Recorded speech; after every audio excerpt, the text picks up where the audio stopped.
Obrigado, Helena. Bom dia, boa tarde a todas e todos. Essa é mais uma edição da Sexta da Mobilidade, esse evento que a gente chama um Pocket Event, um evento de bolso, da hora do almoço, para que as pessoas possam acessar de qualquer lugar. Ele é híbrido, ele é transmitido de forma híbrida, ele é presencial lá no INSPER, mas muitos de nós não podemos ir ao INSPER, como é o meu caso hoje. Eu já peço as desculpas aí para os nossos convidados que foram presencialmente, mas tive aí um imprevisto, uma viagem, mas me conectei de forma virtual. Quero cumprimentar a Helena, nossa moderadora, que vai moderar a sessão de hoje, a coordenadora adjunta do Observatório Nacional da Mobilidade Sustentável. Quero agradecer muito a Márcia Silva, nossa colega do Centro de Estudo de Cidades do INSPER, que é sempre responsável por colocar esse evento de pé, fazer com que esse evento aconteça em todas as suas dimensões, desde a divulgação, a organização da sala, a organização do link. Agradecer muito a presença e a contribuição da Márcia. Vou rapidamente apresentar os painelistas do dia de hoje. Não vou me estender aí no currículo de cada um deles para que a gente possa ganhar tempo para o essencial, que é a gente fazer um debate muito desafiador, que é como destravar e acelerar a expansão dos sistemas sobre trilhos nas cidades brasileiras. Mais de 80% da quilometragem dos serviços de trilhos no Brasil hoje estão concentrados em Rio e São Paulo. E mesmo essas duas cidades que concentram grande parte da rede se ressentem de uma rede tímida, de uma rede pequena, acanhada para os desafios da metrópole. Né? Eu tive a oportunidade de presidir a CPTM e o metrô de São Paulo, e bem sabemos, apesar de todo o esforço que tem sido feito nas últimas décadas, né? Eu diria que desde da primeira década deste século, o governo do Estado de São Paulo vem, por si ou em aliança com o setor privado, destravando diversas linhas. Né? Vamos lembrar, a linha 4 começou a obra em 2004, não existia a linha 4. A linha 5 começou a operar em 2002, mas só chegou em Chácara Clabim em 2018. Nós expandimos a linha 1 nesse período para Tucuruvi, expandimos a linha 2 para Vila Madalena de um lado, para Vila Prudente do outro, fizemos o monotrilho da linha 15, fizemos a linha 4 e a linha 5, eu já mencionei, a linha 6 está em obras, o monotrilho da linha 17 está em obras, a expansão da linha 2 até a linha 3 vermelha está em obras. Ou seja, a gente não pode dizer que o metrô não cresceu nesses últimos anos, mas se você conversar com qualquer cidadão de São Paulo, a sensação é de que o serviço não é capilarizado o suficiente. E o que dizer das outras cidades brasileiras, então? Aí nós temos sistemas muito pequenos, tímidos. A gente vai ter uma presença maior em Salvador, na Bahia, operado pelo Grupo Motiva, assim como a linha 4, 8 e 9 de São Paulo, também operados pelo Motiva, pela Motiva. E aí a gente tem um sistema pequeno em Recife, um sistema pequeno em Porto Alegre. Recentemente, a concessão do metrô de Belo Horizonte, com o compromisso da concessionária de construir mais, de expandir o sistema. Sistemas pequenos em João Pessoa, Maceió, Teresina, que pouco adicionam na quilometragem total, e o resto das cidades brasileiras nenhum serviço de trilhos de passageiros. Ou seja, é um desafio fundamental se a gente quer ter cidades sustentáveis, competitivas, inclusivas e seguras. Para debater esse tema hoje, que vai ser moderado pela Helena, minha coordenadora adjunta, nós vamos ter a presença da Ana Patrícia Lira, que é essa liderança que chegou faz alguns anos no setor, mas já se afirmou como uma presença fundamental na discussão e que preside a diretora executiva, perdão, da Associação Nacional dos Operadores de Passageiros sobre Trilhos, uma entidade que completou essa semana 15 anos, num evento grandiosíssimo em Brasília, com a presença de ministros de Estado do primeiro quilate. Parabéns pelo evento, aliás, Ana Patrícia, eu tive a oportunidade e a honra de ser convidado para estar lá.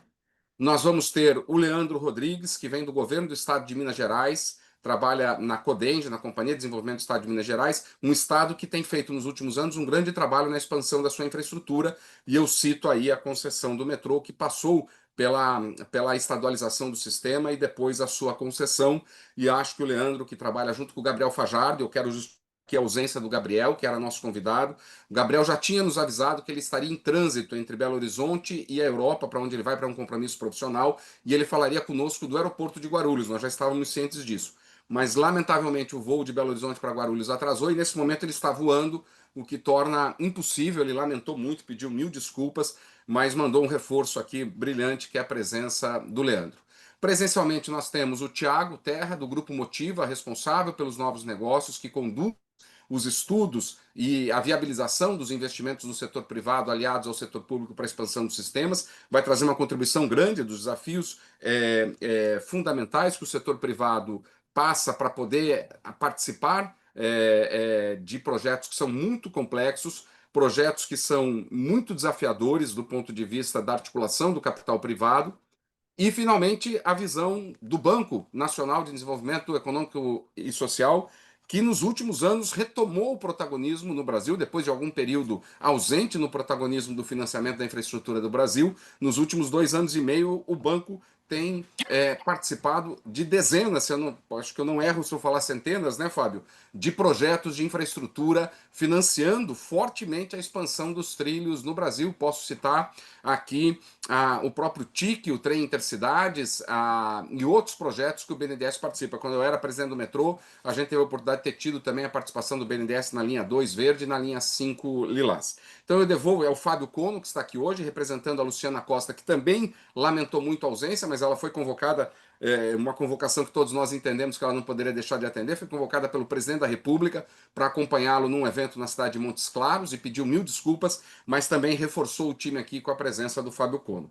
Então, rapidamente, devolvo a palavra para a Helena para ela fazer a mediação do nosso evento de hoje, reiterando os agradecimentos aos nossos painelistas e às pessoas que nos acompanham aí no INSPER e remotamente pelo link. Muito obrigado. Obrigada, Sérgio.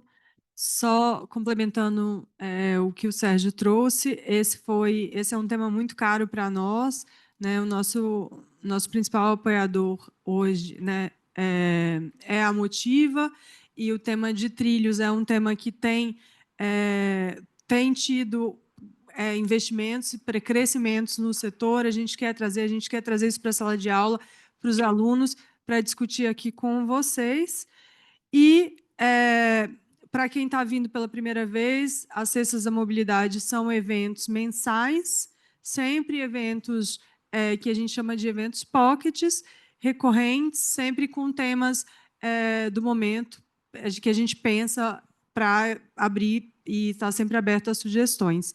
Acho que, sem mais delongas, a gente pode ir revezando a palavra, quem está online e quem está presencial. Sérgio, tem alguma ordem que você pensou de apresentação? Eu acho que a gente poderia começar pela Ana Patrícia, para ela trazer uma visão geral do setor, né, já que ela preside uma organização de dimensão nacional, e aí a gente reveza para uma pessoa do setor público, pode ser o Fábio ou o Leandro, e depois a gente devolve para o Tiago trazer outra perspectiva aí do setor privado, né? Tá bom. Eu Obrigada, Ana só quero, viu, Patrícia. Helena, Oi? só pedir desculpas, mas reiterar sempre o nosso agradecimento ao Grupo Motiva, que é o apoiador do Observatório Nacional de Mobilidade Sustentável, que viabiliza todas as iniciativas do Observatório, e agradecer esse apoio fundamental do Grupo Motiva para nós aqui do INSPER. Obrigado. Obrigada, Sérgio. Bem-vinda, Ana Patrícia. A palavra é sua. Obrigada. Obrigada, Helena. Boa tarde a todos. Boa tarde, Sérgio, Leandro e todos os que estão ali presencialmente no auditório do INSPER. É um prazer, mais uma vez, estar presente na sexta-feira da mobilidade do INSPER. Vocês me escutam bem? Pronto. Sim. Perfeito. Tá ótimo. Então, mais uma vez, agradecendo o prazer de estar aqui e cumprimentando também todos os colegas que nos assistem. Bom, gente, falando rapidamente, vou fazer 2 introitos. Primeiro, para quem não conhece a NP-Trilhos. A NP-Trilhos é a associação que reúne os operadores de transporte de passageiros subtrilhos no Brasil, reunindo tanto os públicos quanto os privados.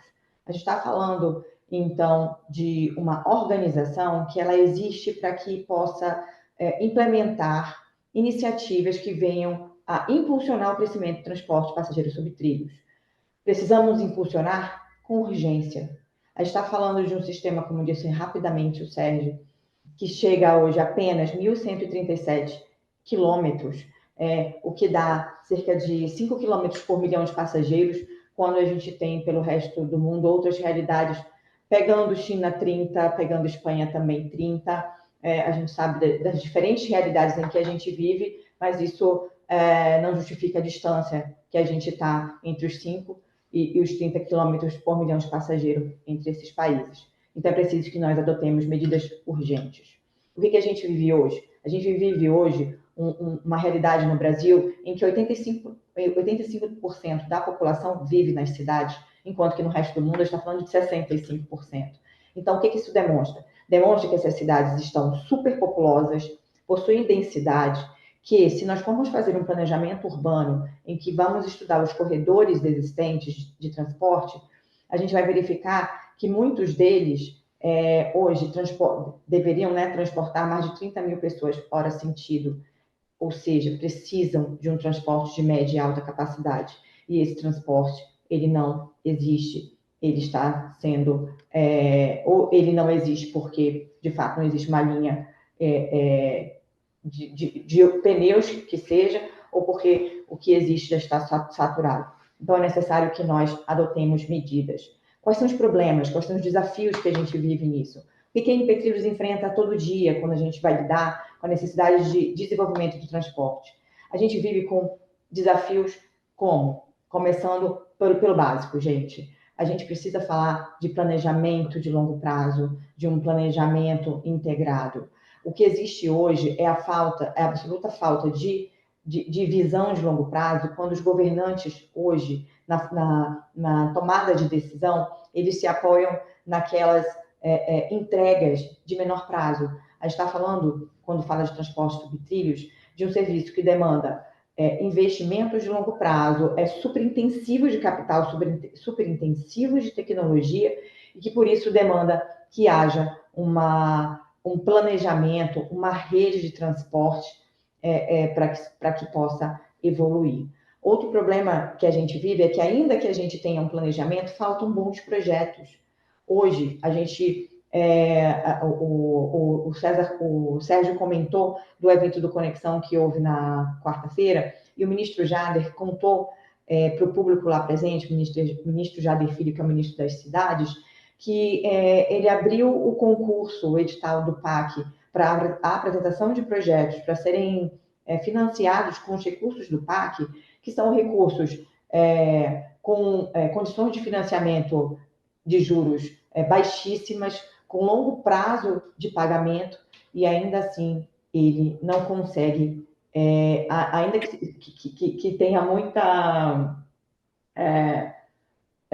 ainda que libere alguns tipos de requisito, ele não consegue selecionar projetos suficientes para que sejam financiados. Assim, a gente chega nesse ponto, a gente ter, de certo modo, dinheiro e não ter projeto. Então, isso é urgente, falar de planejamento, falar de projeto. Agora, dando um passo a mais, não adianta a gente ter planejamento, ter projeto e não ter financiamento. Hoje, o que a gente vive também como um grande desafio é o subinvestimento. O serviço de transporte passageiros urbano, ele está ou na mão do poder público local, do município, ou, quando se trata de transporte metropolitano, na mão dos estados.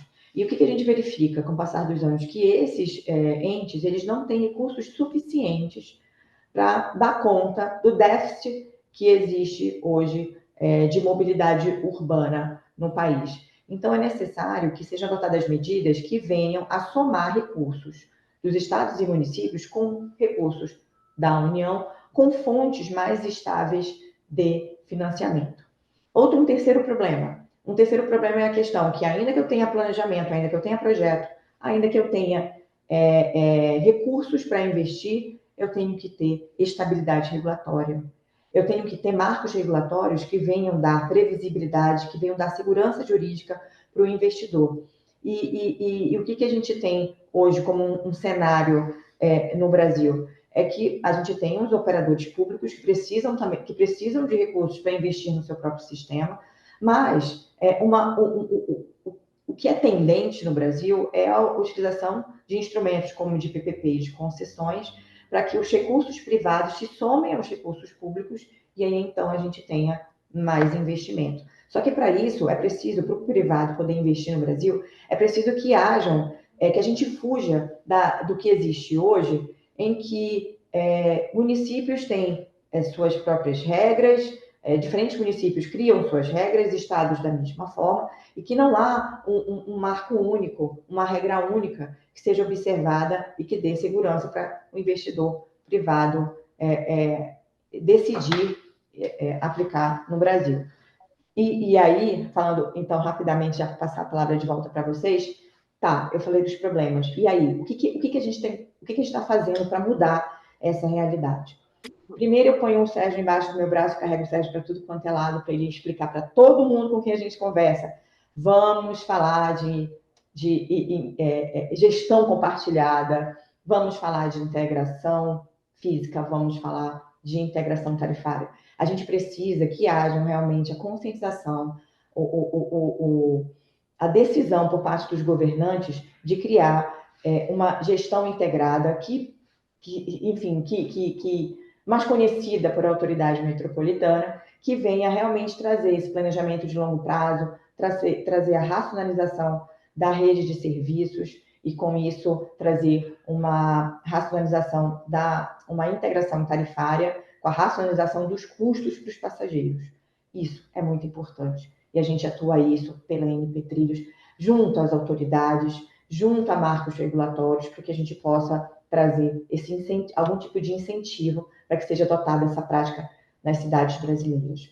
Outra questão também com a qual a gente trabalha é justamente essa questão, como eu disse para vocês, da falta de segurança. O que está sendo feito, então, para mudar essa questão? A gente trabalha hoje, tem como prioridade hoje, a evolução dentro do Congresso Nacional do novo marco do transporte público coletivo. Esse marco, ele vai trazer, muitas vezes, aquilo que já está sendo aplicado, aquilo que todo mundo sabe que tem que ser feito, mas que não existe. Apesar de existir Estatuto da Metrópole, Estatuto da Cidade, Lei de Mobilidade Urbana, o novo marco ele reúne, muito ligado ao transporte em si, as regras que são necessárias para que a gente traga uma maior profissionalização do transporte público coletivo.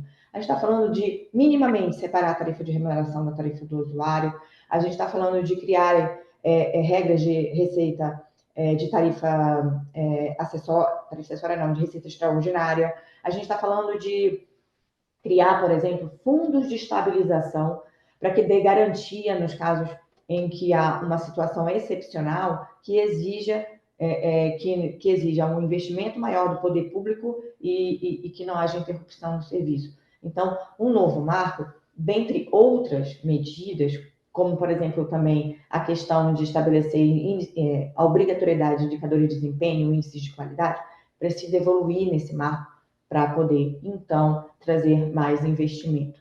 Gente, tem uma pesquisa da CNT que eu gosto muito de falar. Em 2017, a gente tinha 50% de transporte individual e 50% de transporte coletivo. Essa pesquisa refeita agora em 2024 demonstrou que o cenário é 68% de individual, 32% de transporte público. A gente tem que tomar alguma medida urgente para mudar essa realidade. A gente tem que trazer de volta esse passageiro. E perguntado para esse passageiro o que o faria deixar o carro em casa e vir no transporte público, o primeiro ponto é menor custo, menor tarifa. A gente consegue isso com subsídio, mas também com ações, não digo simples, que tudo é muito complexo, mas que estão ao nosso alcance, como dos governantes, de fazer uma integração tarifária, uma racionalização da rede, que no final das contas vai trazer uma diminuição da tarifa. O segundo ponto trazido pelos usuários é a questão de maior conforto. A gente está falando de maior conforto, é maior regularidade, você saber o momento, a hora que você vai sair, vai iniciar a sua viagem, e o transporte subtrilhos, eles entregam isso de modo eficiente. E o terceiro ponto é a questão de um serviço mais rápido. Quando a gente tem, então, o estabelecimento de corredores estruturantes nas cidades, seja BRT, seja transporte subtrilhos, a gente tem, então, o passageiro tem, então, um serviço que preenche esse requisito de ser mais rápido. Então, a gente sabe que o desafio é grande, mas a gente enxerga que, adotando essas medidas por parte dos municípios, por parte dos estados, a gente vai conseguir alcançar o maior número de quilômetros de trilhos, mas também trazer os passageiros de volta para o sistema. Então, Helena, falando muito rapidamente, para não me estender, já que tem tantas pessoas boas para escutar, essa que é a posição da NP Trilhos. Obrigada, Ana Patrícia. Acho que esse panorama geral, né, do Brasil, sem dúvida, é super importante. A gente, quando, né, essa agenda, o Sérgio que construiu, na verdade, ele construiu de uma forma muito bem costurada, porque a gente traz, né, todos representantes que acho que provocações que a própria Ana Patrícia trouxe vão estar sendo respondidas nessa mesa, a partir, né, das diferentes atuações dos agentes privados, estamos aqui também com representantes de banco para poder dizer, né, como que paga essa conta, como que articula. Então, muito obrigada mais uma vez. Na sequência, o Fábio, Sérgio, pode ser? Fábio, já passo a palavra para você. Bom, obrigado, Helena. Obrigado, Sérgio e Insper. Boa tarde a todas e todos. Agradecer o convite e também aos demais participantes aqui, Ana Patrícia, Leandro e Thiago.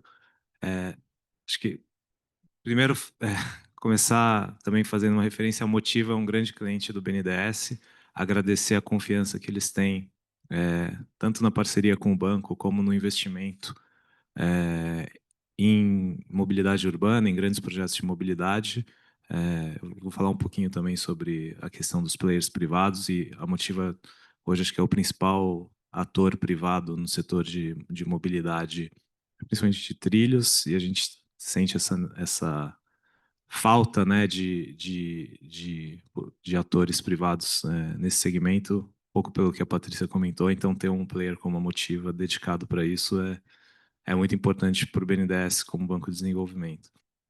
E falar um pouco também sobre o BNDES, o Sérgio comentou, e acho que a gente estando aqui no ambiente de debate acadêmico e da universidade, vale a pena falar um pouco de que é um pouco do, acho que para benefício de todos, acho que todo mundo conhece o BNDES, né, o Banco Nacional de Desenvolvimento Brasileiro. A gente é 100% controlado pela União, completou 73 anos agora em junho, e é o principal financiador de infraestrutura, mas não só de infraestrutura, mas de todo o desenvolvimento econômico, então infraestrutura, indústria, energia. Aí só para dar alguns números e dimensão, e depois a gente entra em mobilidade, mas ao longo dos últimos 25 anos o banco financiou mais de 2.000 projetos, mais de R$ 1 trilhão de financiamento nas diversas cadeias, aí não só mobilidade, mas rodovias, ferrovias, portos, aeroportos, saneamento, que tem sido uma área bastante foco do banco, e aí todo o segmento da transição energética de eletricidade, geração, transmissão, distribuição, toda a cadeia de renováveis. Então, é um banco que não tem agência, mas está presente na vida de praticamente todo brasileiro. Quando a gente consome energia, abre a torneira, pega um metrô ou embarca no avião. E aí acho que a Ana Patrícia fez um diagnóstico muito amplo e preciso, tem uma visão que está totalmente alinhada com o nosso diagnóstico dos desafios que a mobilidade urbana oferece para a gente conseguir ampliar tanto a capacidade como a qualidade do serviço. E aí eu vou falar um pouco de que a gente tem feito ao longo dos últimos, principalmente dos últimos 2 anos e meio, com a gestão do presidente Mercadante, numa visão de que o Brasil precisa de um banco de desenvolvimento. A gente tem uma série de lacunas em diversos segmentos, mas na infraestrutura principalmente. E acho que tocando um pouco, né, como que o banco se propõe a atuar. Isso vale não só para a mobilidade, vale para os outros segmentos de infraestrutura, mas acho que para a gente focar aqui no debate. Primeira questão, acho que de planejamento, acho que é um ponto que está muito alinhado com a nossa visão.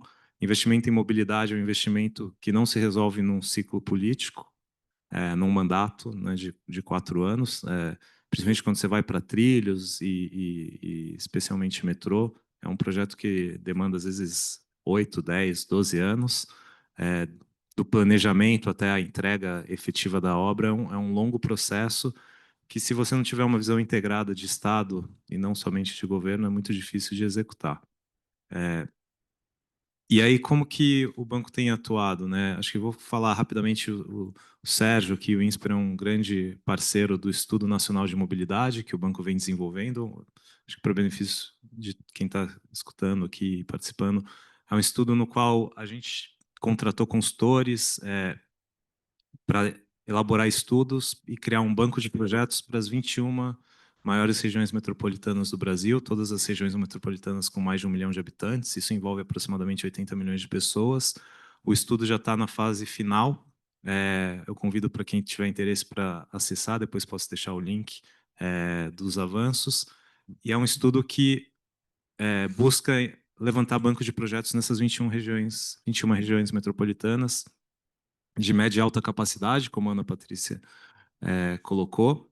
Então, metrô, trem, e a gente também ampliou para BRTs e VLTs, porque são soluções mais econômicas e, eventualmente, para determinadas regiões vai ser a melhor solução. É um estudo que a gente já mapeou quase 200 projetos dentro dessas 21 regiões, que somam aproximadamente 2.000 quilômetros de malha, investimento de mais de 500 bilhões estimado. Para cada região metropolitana, para quem tiver interesse, tem a ficha dos projetos. Então, no campo dos projetos / planejamento, o que é a proposta? É a gente desenhar desenhar não, né? Entregar para o poder concedente, para as prefeituras, estados e para a própria União, um banco no qual ele possa avaliar. Eu tenho aqui N projetos, é uma visão integrada, já uma visão inicial de que é a demanda, que é o CAPEX que vai ser necessário, quanto que vai ser o custo de operação, e servir como insumo para que o poder concedente, os governantes possam escolher e avançar com esses projetos. O segundo, essa é uma fase ainda inicial, né? A gente não está, até estava falando aqui com o Thiago antes, não é o projeto pronto para ser licitado, mas é uma segunda etapa na qual o banco também tem uma atuação bastante grande, e acho que tem um destaque. Eu uso o paralelo, acho que a mobilidade, se a gente pudesse mirar o que aconteceu com o saneamento, eu acho que é um bom guia de como que a gente poderia endereçar aí as diversas questões. O marco regulatório, como a Ana Patrícia colocou, eu acho que é fundamental, porque a responsabilidade é do município, em alguns casos do Estado / autoridade metropolitana, e o saneamento tinha a mesma discussão de quem que é o poder que tem a delegação do serviço, principalmente nas regiões metropolitanas, que é onde está o maior desafio da mobilidade. Mas, voltando para o que a gente tem feito, a gente tem trabalhado já uma vez que os projetos, o poder concedente decidiu que tem aqui um projeto que faz sentido, quero repassar ele para a iniciativa privada, via PPP, via concessão. O banco tem uma área que faz a estruturação de projetos, a gente vem trabalhando com algumas cidades e estados. A operação lá de Minas Gerais, da CBTU, foi um estudo que foi desenvolvido pelo BNDES, junto com o governo de Minas, para a privatização daquele trecho da CBTU. E a gente vem fazendo isso com outras prefeituras e também para outros trechos da CBTU, bastante coisa no Nordeste, tem um caso bastante interessante em Curitiba que a gente vem desenvolvendo. Então, é um outro campo que o banco estuda, trabalhando com o poder público para preparar um edital que chegue nas condições que vai conseguir atrair o investimento privado. A gente fala bastante no BNDES, né? Quando um privado como a Motiva decide participar e assumir uma concessão, ele está fazendo uma aposta de 30 anos no Brasil e naquela cidade na qual, ou região metropolitana na qual ele está investindo. Então, demanda uma série de um arcabouço regulatório, jurídico, legal, financeiro, econômico, que é bastante detalhado. Então, o banco ajuda os poderes concedentes a desenvolver esses projetos. E aí, por último, mas acho que não menos importante, a grande chave da questão, né? Como que a gente paga essa conta? Então, o banco tem uma atuação bastante intensa. Eu falei aqui rapidinho da nossa atuação mais ampla de infra, mas para mobilidade, nos últimos 25 anos, a gente financiou aproximadamente 65 bilhões de reais. Isso alavanca cerca de mais de 100 bilhões de reais de investimento. É pouco se você for pensar quais são as lacunas e o hiato que o Brasil tem, mas é uma atuação, é o principal banco financiador da mobilidade, e a gente vem trabalhando, e acho que dá para dividir em duas formas principais, aí na função essencial de banco, né, financiador, que dividiria nos dois grandes atores dentro do segmento, que é o setor público. Não tem como a gente ignorar que uma boa parte do serviço é executada e realizada pelo setor público. Então, o banco retomou essa iniciativa de financiar estados e municípios. E aí, tanto na parte de trilhos, e acho que o Sérgio colocou bem, São Paulo, acho que é o o grande expoente nessa agenda de expansão da rede metroviária e ferroviária para passageiros. E todo esse plano que São Paulo vem executando ao longo das últimas décadas, mas acho que principalmente nos últimos 10 anos, essa aceleração não ocorreria se o BNDES não tivesse também mergulhado nessa agenda. A gente apoia praticamente todos os investimentos que o Estado vem fazendo, seja financiando o Estado. Eu acho que o trem Intercidades é um caso bem emblemático, na qual o Estado vai colocar 8 bilhões de reais de aporte, 80% desse aporte está sendo financiado pelo BNDES, né, o trem que vai ligar São Paulo a Campinas. Idem para a linha 6, que está cortando Brasilândia a São Joaquim, é uma linha bastante emblemática que, enfim, teve uma série de problemas e agora está na fase final para ter a primeira entrega.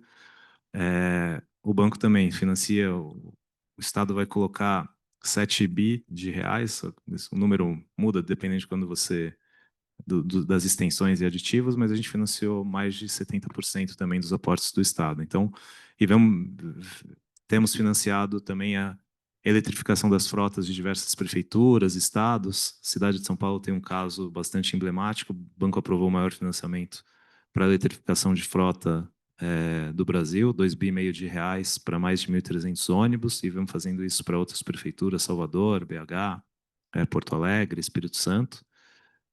E aí do lado privado, que eu acho que para fechar aqui a minha fala e devolver para a Helena, a gente vem apoiando players como a Motiva. Então, nesses desenhos de PPP ou mesmo de concessão, o banco tem um papel bastante atuante de financiar não só o lado público, mas também a parcela privada, que é quem está assumindo, em última instância, o risco da demanda e o risco da implantação, como é o caso, por exemplo, da linha 8 e 9, que tem toda a substituição dos trens e depois a operação. Então, a gente tem tido também uma atuação bastante relevante. Eu vou fechar só com um número que, ao longo dos últimos 2 anos e meio, a gente aprovou quase 18 bi de reais, então dá uma média aí de pouco mais de 7, 8 bi de reais, versus uma aprovação média que vinha ao longo dos no período anterior, de 4, 5 anos, de menos de 2, aproximadamente 2,5 bi de reais. Então, o BNDES retomando essa atividade, é uma atividade altamente intensiva de capital que precisa de financiamento barato e de longo prazo. Então, é um pouco como que a gente tem visto e como o banco tem atuado dentro dessa agenda. Obrigada, Fábio. Acho que temos uma conjuntura, né, de um dos grandes desafios da mobilidade, que é justamente a infraestrutura de trilhos. É exatamente isso que o Fábio falou, além do tempo da construção, né, da licitação, da construção, ele foi modesto em falar 8, 12 anos. A gente sabe que, infelizmente, né, por até questões burocráticas acaba demorando muito mais, e as empresas assumem esse compromisso de 30 anos, né, sei lá, mais de 6 governos. Então, é um grande desafio, e a gente quer tratar esse desafio também com o Tiago e trazendo o papel da empresa privada. Mas acho que a gente podia falar antes com o Leandro, Sérgio, ou como você prefere? Pode ser? Como você quiser, Helena, como você achar melhor. Tá. Que a gente conclui esse ciclo de financiamento e entra depois bem para o player privado, bem específico. Leandro, então, te passo a palavra. Bem-vindo e muito obrigada. Obrigado, Helena. Boa tarde a todos. Obrigado, Sérgio, pelo convite, a Codenge. Peço desculpas novamente aqui em nome do Gabriel, que ele não pôde estar presente por conta do imprevisto, mas me pediu aqui, eu vou tentar substituí-lo à altura dentro desse debate tão enriquecedor e tão importante para as nossas cidades, né? Parabenizo aí a atuação aí de todos os participantes e cumprimento aí minha amiga Ana Patrícia em nome dos demais. Eu tenho uma pequena apresentação, mas eu prometo ser bastante célere nela, são só 153 slides, coisa rápida, mas a gente vai conseguir almoçar hoje ainda, não fiquem preocupados. É coisa rápida. É só para nós mostrarmos um pouquinho do nosso case aqui de BH e também auxiliarmos nessa discussão aqui dos desafios da mobilidade, certo? O que nós temos de fatos que são transparentes aqui na nossa região metropolitana de BH, mas na verdade é uma tendência nacional e até mundial. É a queda da demanda quando nós olhamos o histórico do transporte público, principalmente do transporte por trilhos nas grandes cidades, né? Todos os sistemas de transporte nosso apresentaram nos últimos anos queda de demanda, e aí veio, logicamente, a pandemia, que reforçou ainda mais essa situação, onde, na prática, no caso aqui da região metropolitana de BH, por exemplo, nós só conseguimos, agora em 2025, chegarmos próximos ao patamar de demanda que nós tínhamos em 2019. Em algumas cidades brasileiras, isso ainda não foi alcançado e chegaram-se a patamares de talvez 50% da demanda de recuperação no sistema de transporte público, né? E, por outro lado, como já foi dito aqui, a gente vê uma crescente motorização, a taxa de motorização ela é crescente quase que na mesma proporção que a demanda do transporte público está decrescendo. Isso é importante porque não é uma característica brasileira, né? É uma característica mundial. Tivemos a pandemia, tivemos o crescimento exponencial do transporte por aplicativo, em um patamar de modicidade tarifária, vamos dizer assim, muito mais atrativa para o usuário, né, do que táxi ou de qualquer outro tipo de transporte individual que a gente tinha até então. E isso nos provoca a mudar um pouco o nosso relacionamento com a mobilidade. Nós temos que criar cada vez sistemas mais eficientes que consigam trazer um balanço entre essas coisas, entre o crescimento do transporte por automóvel e o transporte individual, e o transporte coletivo, que tem a característica de ser soluções troncais, soluções que trazem em uma rede complexa de movimentos uma opção eficiente para o transporte, né? Se a gente olha lá fora, se a gente olha para os outros países, há exceções de que realmente, em algumas cidades, a gente consegue fazer uma migração significativa do transporte individual para o transporte público, mas são exceções, porque se a gente olhar a taxa de motorização, ela cresce em todo lugar do mundo, né? O que nós não vemos, e é diferente realmente do Brasil, é que essa taxa de motorização ela cresce, mas a eficiência do sistema de transporte público também cresce, também aumenta. E nós temos essa grande dificuldade de compatibilizar a eficiência do transporte público com o crescimento do transporte por automóvel, né? Esse que é o nosso grande desafio, e aí, como a Ana Patrícia já falou, e eu não vou ser tão repetitivo, o transporte sobre trilhos, ele dá as ótimas respostas para todas as questões e todos esses problemas que estão relacionados à eficiência do transporte coletivo, a segurança, a previsibilidade, o tempo e a sustentabilidade, né?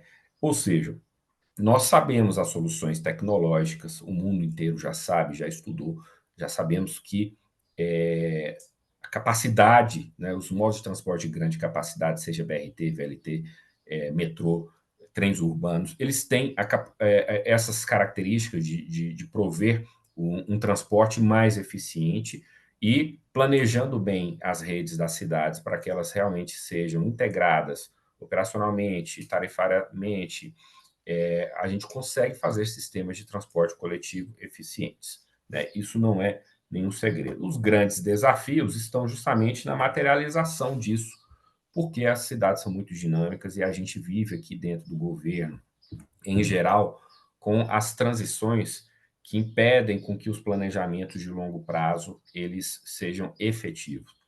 Não é nem a questão de falta de planejamento. Nós temos planos de sobra até, né, vamos dizer. Aqui no próprio estado de Minas Gerais, nós tivemos já em 2021 o nosso plano estratégico ferroviário, que trata muito de trens urbanos, mas também tem opções de transporte metropolitano ali dentro sendo estudadas. Temos leis de autorizações estaduais aqui em Minas Gerais como em diferentes estados, além da autorização federal também, que permitem, né, de alguma forma, nós trazemos outros tipos de modelo de implementação de projetos, de grandes projetos ferroviários dentro da realidade brasileira. O nosso plano de mobilidade da região metropolitana de BH, ele é um plano recente, é um plano de 2022, então ele traz um estudo amplo e detalhado de opções de deslocamento dentro da cidade, e nós temos, mais recente ainda, esse ano, o nosso Plano Estadual de Logística e Transporte, que no que tange aos transportes sobre trilhos, ele trata mais da questão intermunicipal, da questão interurbana, né? E aí ele fala mais de trens regionais do que de trens urbanos, de fato. Mas vamos para o nosso caso aqui do nosso metrô, né? Se a gente olha o nosso plano de mobilidade atual, ele estuda, além da expansão da linha do metrô, diferentes vertentes de trens urbanos, como a linha Norte-Sul, linha Leste-Oeste, linha B, linha C, e o ramal Leste, que são opções complementares à nossa rede estruturante. A nossa rede estruturante, desde 1975, da região metropolitana de BH, ela é baseada no sistema metroviário, que nasceu não como um sistema, né, com uma linha única, que é a linha 1, que é a única linha operante em BH. Não podemos nem chamar de sistema metroviário ainda, né? Mas essa linha ela já está em constante alteração, em constante mudança. Primeiro, porque nós estamos trabalhando na extensão e na modernização por meio do contrato vigente. Já está contratada a linha 2, né? A construção da linha 2 já está não só contratada, como em execução, e ainda em 2026 nós esperamos inaugurar pelo menos 2 estações novas da linha 2 no metrô de BH, e a linha 3 e a linha 4, que são complementares, elas vão realmente começar a montar uma rede metroviária em BH. Nós já estamos com estudos avançados, inclusive é uma das promessas aí de nós estruturarmos o projeto aqui pela própria Codenge, dentro do estado de Minas Gerais, já pensando na execução nos próximos anos, né? Eu não vou me adentrar muito, mas quem quiser saber mais sobre o plano de mobilidade da região metropolitana de BH, ele está disponível no site da Secretaria de Infraestrutura, Mobilidade e Parcerias, também pode ser acessado por meio desse QR Code, né? O metrô de BH ele tem um histórico muito grande, ele é compatível com o que nós já discutimos e que já foi falado aqui dentro desse painel sobre a morosidade desses grandes projetos. É uma característica. São grandes projetos, precisam de grandes investimentos e eles estão inseridos dentro de uma malha urbana muito complexa, muitas vezes envolvendo diferentes atores. É o caso, por exemplo, do metrô de Belo Horizonte, né? Metrô de Belo Horizonte, a linha 1, mesmo a linha 1, ela já passa para outro município, ela já vai até o município de Contagem. E qualquer uma das extensões que nós estamos falando, ou das novas linhas, ela também tem um desenho interinstitucional, porque envolve o Estado, envolve um ou mais municípios, e com isso dificulta-se muito, ou deixa um pouco mais complexa a resolução de problemas administrativos até a sua implantação, até a sua efetivação. Mas o fato é que, desde 1975, nós temos um desenho de uma rede metropolitana, de uma rede metroviária para a região metropolitana de BH. Isso foi amadurecendo ao longo dos anos, né? Tivemos, inclusive, estudos, EVTEA já desenvolvidos, bastante aprofundados até em 2012, de algumas dessas alternativas, como prolongamento da linha 1, e isso acaba toda vez que gira a gestão pública municipal e gira a gestão pública estadual, tem um certo retorno de discussão para uma estaca anterior ao patamar que estava desenvolvido, né? Isso realmente é um problema que nós temos que tentar maximizar a evolução dele para o Brasil como um todo, né? A gente tem que realmente consolidar esses projetos como projetos de visão de Estado. E nós estamos tentando fazer isso, mais uma vez, partindo de planejamento sólido, como o Planmob da RMBH. Dentro dele, a gente já selecionou os produtos, os projetos que têm maior impacto social, ambiental, econômico para a sociedade, e deles se destacam a linha 3, né? Na verdade, uma parte da linha 3, que liga Lagoinha a Savassi, e a linha 4, que é Eldorado Betim, junto com a operação unindo uma operação entre VLT e metrô. E mesmo um pedaço da linha 4, que é uma extensão da linha 1, nós já estamos ainda nesse exercício tentando fazer a viabilização justamente por meio do PAC aí, que a Ana Patrícia citou, que o ministro Jader está abrindo agora a oportunidade para novos projetos, e nós estamos tentando colocar a extensão da linha 1 já dentro do PAC para aproveitar essas oportunidades, inclusive de financiamento, que temos que, de fato, colocar para dentro da cidade, né? Então, o panorama geral da rede hoje, né, 28,1 quilômetros de extensão, 19 estações em operação e em obras de expansão de 1,6 quilômetro, que é essa extensão, primeiramente até Novo Eldorado, e nós vamos agora tentar colocar no novo PAC a extensão de Novo Eldorado até o viaduto Beatriz, garantindo pelo menos mais 3 estações aí dentro do município de Contagem. Né? Tem um desenho aqui esquemático do que temos hoje, e a linha 2, como eu falei, ela já está em implantação, as obras estão bastante avançadas, em uma velocidade que surpreende a todos que vão lá visitar, porque realmente, para uma obra de transporte metroviário, a gente conseguiu fazer desapropriação numa velocidade recorde, e com isso garantir a implementação da linha 2 também em um tempo recorde. E vamos deixar elas, pelo menos 2 estações em operação para os próximos, ainda no ano que vem. O que a gente pode trazer aqui, até para responder um pouco do tema geral desse painel, né, que é como alavancar e como acelerar esses projetos. Bom, nós não estamos inventando nada aqui em BH, mas sim a gente colhe os frutos e o amadurecimento de contratos que foram bem-sucedidos em outras cidades e no mundo, e tentamos trazer isso também para dentro dos contratos de BH. Né? Uma das coisas é indicadores de desempenho de forma clara e também assegurando a qualidade do serviço dentro da própria regulação do contrato. Né? Ao invés de nós nos focarmos nas questões econômicas financeiras e na questão de sustentabilidade operacional, nós estamos olhando a qualidade, que é justamente para tentar trazer cada vez mais demanda e mais comodidade e eficiência para o usuário. Auditoria e transparência, flexibilidade, isso é um ponto importante, porque o nosso contrato atual, ele permite aditivos, ele permite nós colocarmos determinadas obras adicionais em comum acordo entre o operador e o poder público, o poder concedente, desde que realmente a gente acha o equilíbrio e a equação financeira adequada para tal. Né? Mas isso é uma mão na roda, porque a gente colocando determinadas flexibilidades dentro do contrato, nós permitimos e deixamos de lado a necessidade, por exemplo, de um longo processo licitatório ou de um longo certame, né, e preparação desse certame, que acaba trazendo mais morosidade para esses projetos que já são grandes. Então, por exemplo, a extensão da linha 1, nós estamos tentando colocar como iniciativa dentro do próprio contrato do metrô, aproveitando os benefícios do governo federal que estão sendo colocados agora via PAC da mobilidade, para que a gente faça isso dentro do contrato de execução do metrô, com um arranjo também que envolve o município de Contagem, né,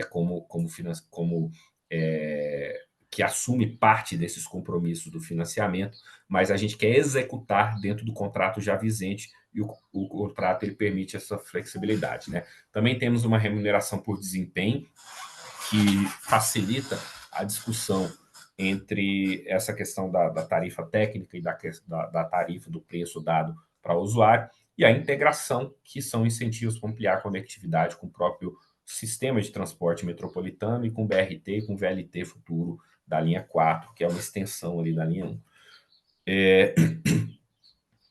E aí a gente vem a grande questão, né?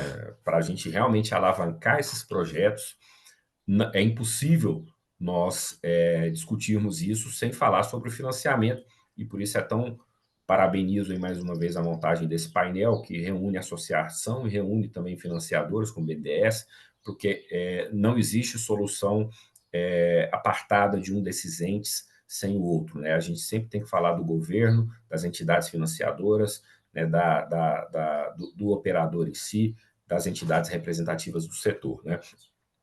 Primeiro, para que a gente tenhamos soluções de financiamento factíveis, nós precisamos do planejamento sólido, como aqui foi dito, né? Nenhum grande projeto dessa natureza, que vai custar mais do que 2, 3 bilhões, com certeza, ele se garante se você não demonstrar tecnicamente que ele foi planejado de uma forma sólida em um ambiente integrado, em uma rede metropolitana integrada, né? Segundo, logicamente, PPPs continua sendo a nossa principal alternativa para financiar esse tipo de projeto, mas nós temos que mudar um pouco a forma de enxergar esse tipo de projeto e enxergarmos ele com visão de Estado e de política pública de Estado e não como negócio. Porque vocês sabem mais do que eu, o professor Sérgio aí já tem anos de estudo e de atuação dentro desse tema, nenhum sistema de grande capacidade metroviário de passageiros, nem no Brasil, nem no mundo todo, ele se paga se nós olharmos somente o EVTEA, com aquela nossa visão clássica de EVTEA e de retorno do investimento. Os investimentos, eles são realmente excessivos, eles são grandes,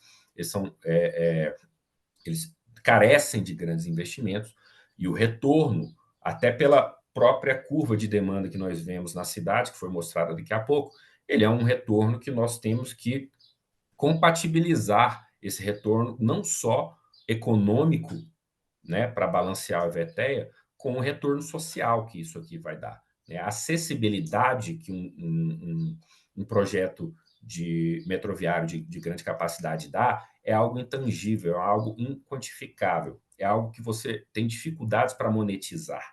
Então, é muito mais uma ação de política pública, uma ação de você realmente ofertar eficiência e, ao longo prazo, você tentar trazer esses benefícios econômicos e sociais para a equação do projeto, do que efetivamente você olhar para o EVTEA e falar o seguinte: ah, não, a demanda é baixa, não vai se pagar. Ela nunca vai se pagar, não, porque não se paga nem aqui e nem em nenhum lugar do mundo, né? Os grandes metrôs das grandes cidades do mundo todo também têm dificuldade. Se você olhar, colocar tudo isso dentro de um fluxo de caixa do projeto, ele vai ter dificuldades de se pagar. Mas a grande questão é que é um projeto, eles têm características de projetos de visão pública, de visão de Estado, e assim eles têm que ser encarados, né? Os programas de fomento e financiamento são essenciais, como os PACs, né, como os próprios bancos se comprometem e fazem os acordos com juros baixos e com opções atrativas, porque realmente, associado a essa visão de Estado, logicamente, nós temos que ter condições diferenciadas, proporcionadas pelos programas de fomento e de financiamento e pelos próprios bancos, para que esses projetos sejam materializados, senão não faz sentido, né? As participações intergovernamentais e interinstitucionais, como eu te falei no próprio desenho daqui da região metropolitana de BH, a gente tem que envolver o parceiro privado, temos que envolver diferentes municípios, temos que envolver o governo do estado e temos que envolver o governo federal, né? E é uma característica de qualquer sistema de transporte municipal ou metropolitano, né, intermunicipal, porque os municípios em si, eles nunca têm capacidade de financiamento ou a capacidade operacional, de fato, de investimento necessárias para esses projetos, esses grandes projetos pela sua natureza, né? E, por fim, a potencialização intersetorial desses projetos, que é algo que o Brasil ele pouco explora ainda, né? Em outros países, né, como Japão, como China também, a gente já consegue ver que esse tipo de projeto ele é maximizado pelas oportunidades que você coloca dentro de um determinado contrato com o ente privado. Por exemplo, você coloca as estações e coloca imóveis e coloca outros tipos de potenciais de fomento, não é só de receita acessória, né? Mas dentro de uma ótica de que você está gerando fluxo, é o que esse desenho mostra aí do lado, né? O investimento em infraestrutura ele proporciona a ampliação da capacidade, da acessibilidade das pessoas. Isso muda a forma como a alocação do uso do solo funciona, né? Isso aproxima cidades, isso aproxima bairros, isso aproxima atividades econômicas, que é o que fecha o ciclo, ou seja, a atividade gera fluxo e com isso você fomenta ainda mais o transporte e demanda mais investimento do transporte. Então, essa lógica, que é uma lógica clássica da área de transporte, de mobilidade, que todo mundo já conhece, ela tem que ser, de fato, materializada dentro dos projetos, né? Então, você movimenta pessoas em determinados locais, é lógico que você tem um potencial para o comércio, né? É lógico que você tem um potencial para colocar shopping centers dentro das estações, né? Ou seja, ampliar um pouco a visão de negócio de uma infraestrutura de transporte para um negócio maximizado e potencializado por outros tipos de indústria, outros tipos de atividades econômicas, além do transporte, né? O comércio, logicamente, é o que nós vemos no mundo todo, é algo que pode andar junto, se você dá a oportunidade, inclusive, para o ente privado atuar nesse sentido. E eu não estou falando só em colocar alguns imóveis ali da área de ocupação ou da lindeiros a infraestrutura de transporte para baixar o CAPEX. Não é só isso, não. É movimentar e realmente o Estado dá as condições adequadas para que esse tipo de investimento se desenvolva associando a movimentação de transporte, a movimentação que é já concentrada por conta do transporte, com as potencialidades que ele tem de outros tipos de economia dentro dessa equação. Então, basicamente é isso. Desculpa aí me alongar um pouco dentro da apresentação, mas me coloco à disposição para a gente adentrar ainda mais desse debate e, logicamente, o Estado de Minas Gerais faz o possível aqui para ampliar essa eficiência do transporte como um todo, aproveitando muito também dessas oportunidades que nós temos aí de debater e de aprender muito com outros estados, com o governo federal, com as associações, sobre o que nós podemos fazer para melhorar a nossa atuação. Obrigado, pessoal.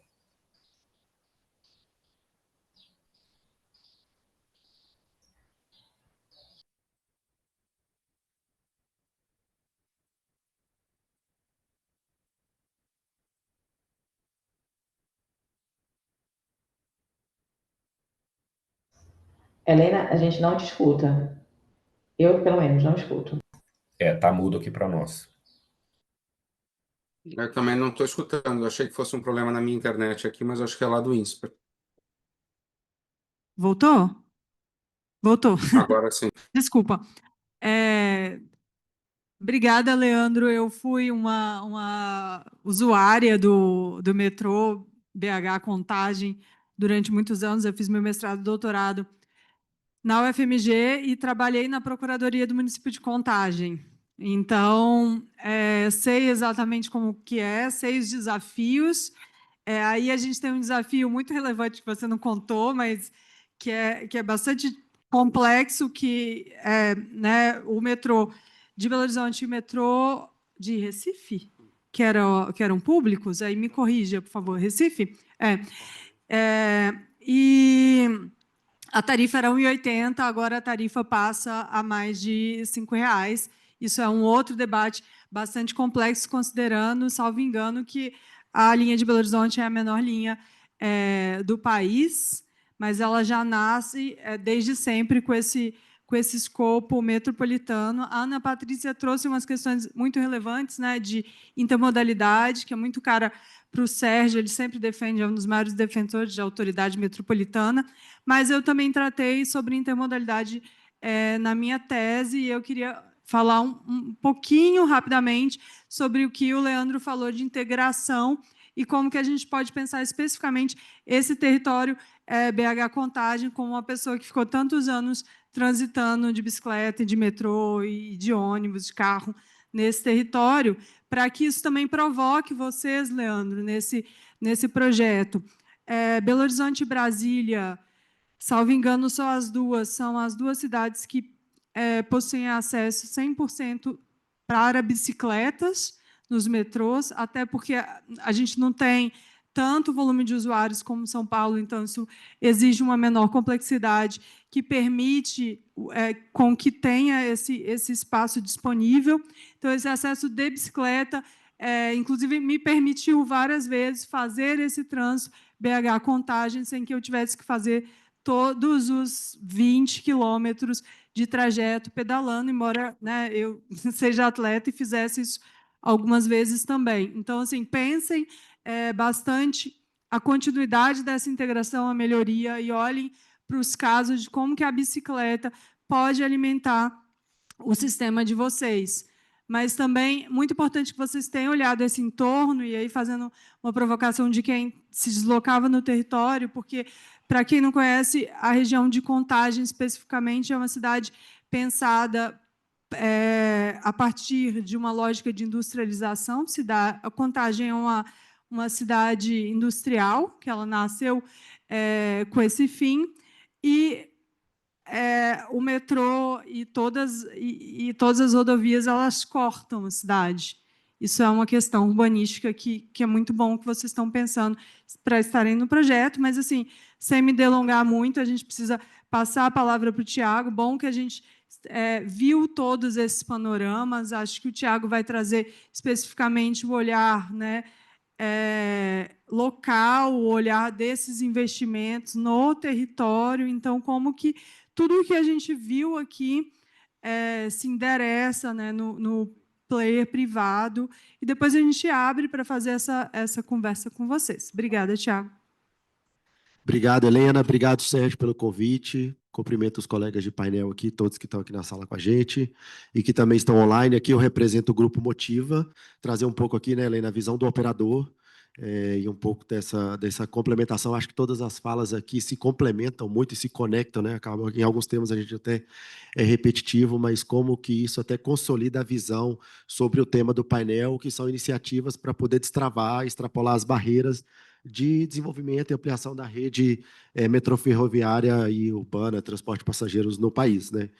Hoje, o Grupo Motiva, a gente tem 5 operações aqui em São Paulo, temos uma operação de VLT no Rio de Janeiro e um metrô na Bahia, aproximadamente 3 milhões de passageiros transportados por dia em trilhos, quase uma população do Uruguai transportada diariamente, né, em trilhos aqui, só nas nossas operações. E aí eu vou ser bem objetivo e vou me prender aqui no tema do painel, pessoal, que, assim, na minha visão, eu destaquei 5 temas e até na sequência do que a gente poderia fazer efetivamente de uma forma prática para a gente conseguir destravar as etapas para a gente ter, no futuro, uma ampliação maior, investimentos, viabilizar projetos de ampliação da rede metrô ferroviária, e aqui, obviamente, com a nossa visão de quem opera, né, do operador.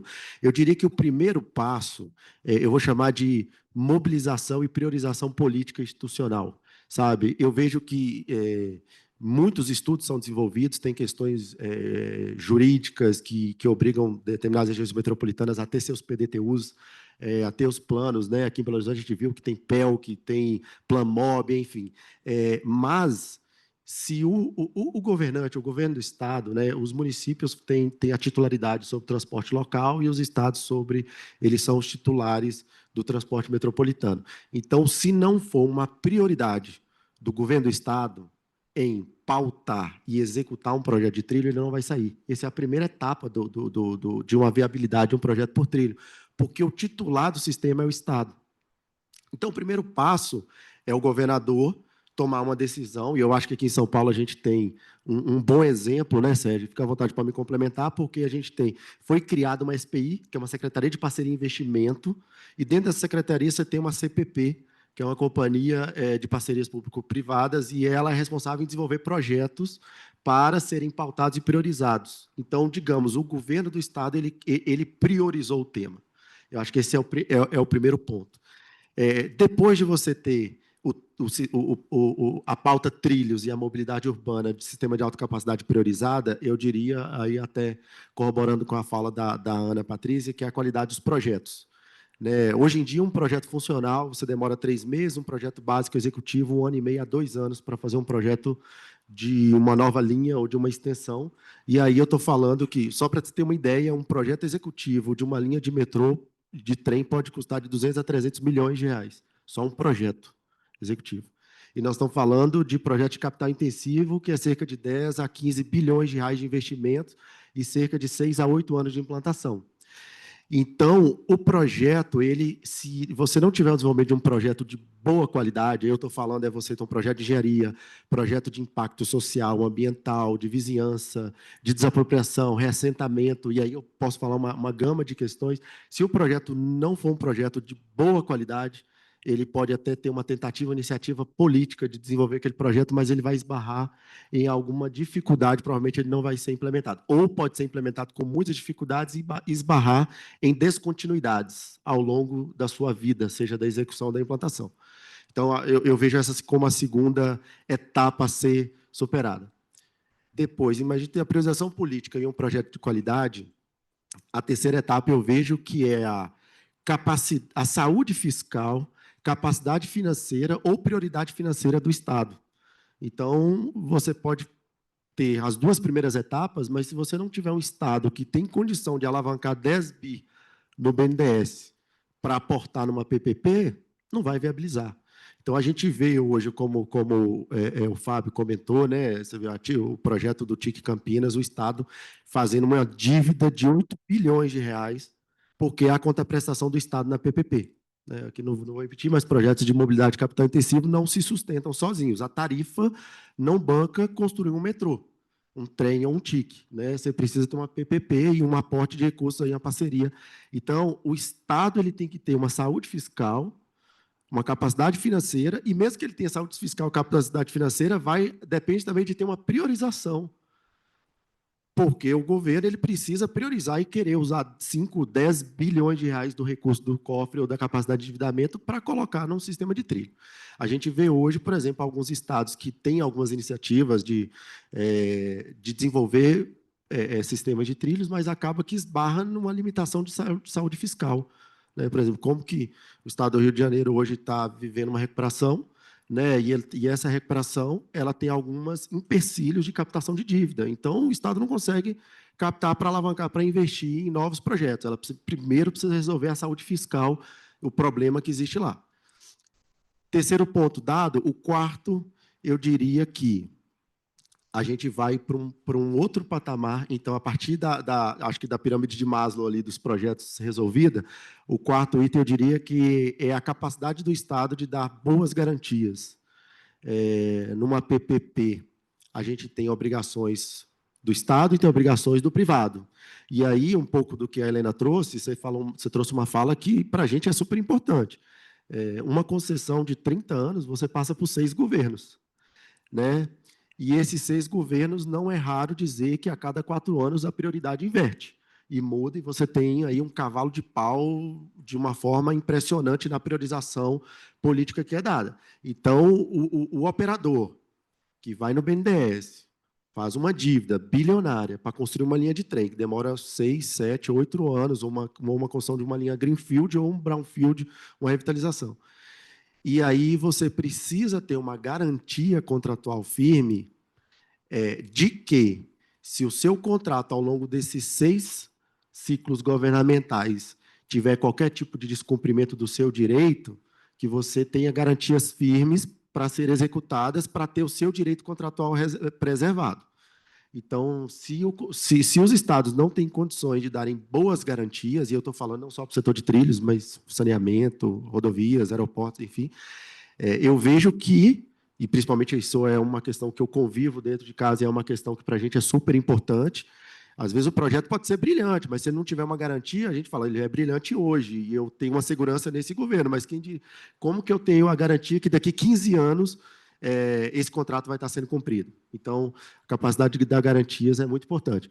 E aí, o quinto tema, para fazer um desfecho, a Ana Patrícia trouxe essa fala, e eu corroboro, que é a segurança jurídica regulatória, né, da execução desses contratos. Então, eu diria que, ao longo do passado, acho que, e a minha opinião, e não sei se é a opinião de todos, mas o passado mostrou que assim, o Estado ele é muito mais eficiente e eficaz com o chapéu de fiscalizador e regulador do que com o chapéu de executor. Porque com o chapéu de executor, essas obras, nós estamos falando de investimento de capital intensivo, que transpassam governos. Né? Então, com o chapéu de executor, a capacidade de agilidade, de contratação, de mudanças, de perceber as mudanças no mercado, enfim, muitas vezes dificultam o Estado a executar obras de longo prazo e obras de capital intensivo. Do outro lado da mesa, o Estado tem uma capacidade muito maior de fiscalizar e regular muito bem o que o privado faz. Inclusive, a gente acabou de passar aqui por um reforço da Artesp em São Paulo. né? O Estado cada vez mais se fortalecendo e se preparando para ser um regulador e cobrando o privado que faça muito bem as suas obrigações contratuais. E aí eu falo de, de segurança jurídico-regulatória justamente porque num contrato de concessão de 30 anos, você tem o privado, resumidamente, de uma forma bem simplista, né? Vai lá, faz uma captação, seja no BNDES, seja no sistema bancário bilionária, aplica esse recurso e ele depende de um fluxo de 30 anos para ter o retorno, e no final desses 30 anos vai ter uma taxa interna de retorno devida, prevista em contrato de concessão dessa aplicação financeira, dessa gestão. Então, se você não tem um contrato e um arcabouço jurídico regulatório rigoroso, rígido, pode correr que, ao longo desse contrato, as regras mudem, e aí você, na expectativa real de você ter aquele contrato sendo cumprido, pode ser que ele não seja. E aí, por isso que hoje esse tema é tão discutido no Brasil, a gente vê que hoje Chile, Colômbia tem um marco regulatório muito firme desenvolvido. O Chile foi aí o 13º melhor país do mundo para se fazer negócio. A Colômbia também tem um marco regulatório, começou a fazer concessões antes mesmo do Brasil, e hoje vive a 3ª onda de concessões lá. Então, assim, e o Brasil vem agora, eu acho que está no caminho certo, de perceber que as agências precisam ser fortalecidas, os contratos precisam ser cumpridos para atrair investimento privado e para conseguir viabilizar cada vez mais investimentos em ampliação da rede. E aí, encerro os meus 5 pontos, eu só vou destacar por que eu não trouxe o tema do financiamento, né, nesses 5 pontos. Porque, assim, na nossa visão, eu acho que o mercado de crédito brasileiro é muito robusto, né? A gente não deixa de fazer um projeto hoje em infraestrutura e em trilhos porque não tem acesso a crédito. Eu vejo que Brasil, Chile e Colômbia, na América Latina e na América Central, têm uma profissão privilegiada. E quem dera os outros países da América Latina se tivessem um BNDES para chamar de seu. Né? Então, assim, hoje você tem acesso ao crédito, ao recurso, ao financiamento. Obviamente, tem umas questões de garantias, de capacidade de qualidade do projeto, enfim, mas eu vejo que o sistema bancário, e principalmente o BNDES, fez muito bem seu papel e faz muito bem seu papel de estar ao lado, seja dos governos e ao lado do mercado, para disponibilizar os recursos para investimento nas redes. Né? Eu vejo hoje que isso é um ponto até superado. Esses outros 5 pontos que eu tratei inicialmente, na minha visão, é o que são hoje, digamos, o dever de casa e as barreiras para a gente conseguir evoluir no desenvolvimento e crescimento da nossa rede de transporte metropolitano por trilhos. Obrigada, Tiago. Acho que temos, né, bastante desafios, bastante provocações. A gente queria ouvir um pouco, tanto quem está online, quanto vocês que estão aqui, se vocês tiverem uma pergunta, também acho que tem algumas provocações. A Danai já está aqui, bem-vinda de volta. Quer vir aqui falar?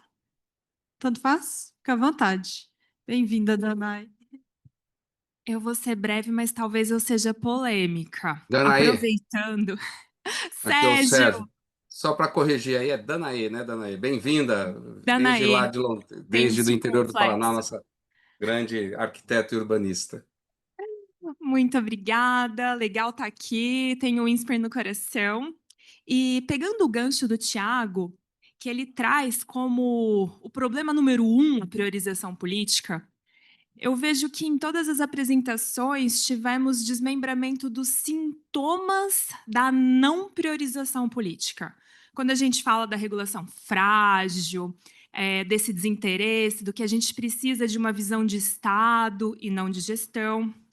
Mas aproveitando essa mistura de poder público e privado, eu vejo que a gente está falando de disputa de modo de transporte.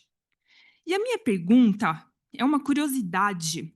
Vocês, como empresa, né, como pessoas do setor, qual é a questão que vocês veem de pressão do governo federal para eles se interessarem? Será que a indústria automobilística oferece muito mais emprego ou tem muito mais dinheiro? Por que vocês não estão conseguindo se organizar num sentido de pressão institucional no nosso país? Gente, eu vou só fazer um bloco total de perguntas, também pelo tempo. Mas alguém queria... Rodney? Mas foi ótima a sua pergunta. Bom, primeiro eu saio daqui super provocado também pelo tema. Eu ia fazer uma coisa muito parecida com o que você falou, Danaí, porque a Ana Patrícia trouxe dados muito relevantes quando ela falou de 2017 para 2024, que a gente saiu de 50% transporte individual, transporte público, em 2024, 32,68. E o Leandro mostrando aquela curva da mobilidade, né, motorizada individual crescendo absurdamente. E me parece que tem uma briga desleal mesmo nesse território, que a indústria automotiva, nos próximos 2 a 3 anos, ela vai investir 100 bilhões de reais, até numa discussão que veio do próprio governo com o Mover, reduzindo alguns impostos, melhorando a produção via a redução de IPI com carros mais com menos emissão. E aí tem muito dinheiro na mesa mesmo no setor automotivo. Quando eu ouço os números aqui que vocês trazem, aqui, que o BNDES está colocando na mesa, parecem muito inferiores. Então, de fato, como é que a indústria automotiva está nesse debate e o governo está olhando essas coisas de uma maneira geral? Então, é muito parecida com essa provocação sua. Obrigada, Rodney. Qual que é o seu nome? Miquel. É que eles já são de casa, não precisa se apresentar muito, então. Miguel, eu sou da FAUSP. Eu queria fazer, na verdade, uma pergunta geral, uma provocação. Como é que vocês veem a próxima década em relação a todos esses investimentos? Porque eu vejo que agora a gente está tendo muitas notícias de projetos que estão sendo destravados. Na década passada a gente viu vários projetos que foram abortados, como, sei lá, o VLT em Brasília, em Cuiabá, a questão lá das estações, por exemplo, da Gávea, na linha 4 do metrô do Rio, e agora a gente vem vendo vários anúncios, né? Inclusive ontem me parece que saiu o VLT de Niterói, aqui em São Paulo está se aventando, enfim, 2 linhas de VLT, uma no centro e agora outra aqui na Faria Lima. Então, como é que vocês veem isso, assim, de uma forma assim nacional, assim? Vendo, por exemplo, agora o metrô de Belo Horizonte destravado, o próprio Salvador, que ficou muito tempo também travado e destravou. Como é que vocês veem esse panorama na próxima década, assim? Obrigada. Eu vou passar para, acho que última pergunta. Não sei se tem mais alguém. Não? Vamos lá. Se apresenta, por favor. Eu sou o Luiz Eduardo, sou economista pela USP, com especialização em economia urbana.